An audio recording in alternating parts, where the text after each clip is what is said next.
Je m'appelle Charles-Éric Boniel.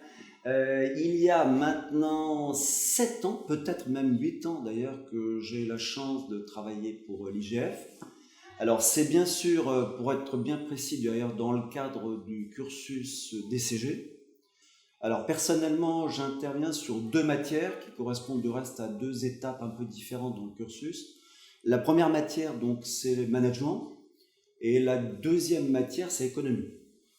Point commun de ces 2 matières, c'est que ce sont des matières qui s'appuient assez peu sur la partie technique comptable, mais beaucoup plus sur la capacité de rédaction de la personne.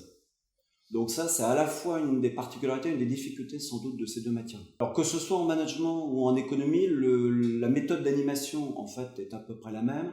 Donc ce sont des cours qui en général se font sur une durée d'à peu près 4 heures. La plupart du temps, ça consiste à faire une animation au tableau, en suivant bien sûr les différentes étapes du cours telles qu'elles sont données.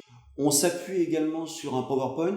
Alors ça, c'est un PowerPoint que je fais moi-même. Ça permet aux élèves de ne pas forcément utiliser le livre, parce que c'est pas toujours facile de travailler en lisant le livre, en écoutant l'intervenant.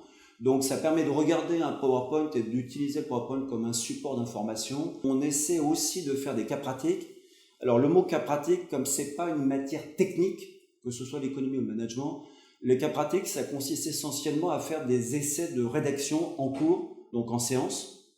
Ça n'empêche pas, bien sûr, que les élèves, de temps en temps, fassent des essais de rédaction chez eux, mais l'essentiel des exercices sont faits en séance pour être sûr que tous les élèves ont essayé au moins une fois de faire une rédaction. Par ailleurs, pour à la fois agrémenter, mettre de l'ambiance, même si ça paraît un peu difficile de dire ça comme ça, je fais régulièrement des petites interrogations qui sont baptisées QCM, mais en fait, à l'IGF, on ne dit pas QCM, on dit quiz. Ça permet de vérifier que les élèves apprennent régulièrement leurs cours, ce qui permet parfois d'avoir d'excellentes surprises pour certains et des surprises moins bonnes pour d'autres, mais ça fait partie, on va dire, des règles du jeu lorsqu'on est intervenant et qu'on doit régulièrement vérifier que tout le monde a un minimum travaillé, ce qui est toujours une source de surprise collective, bien sûr.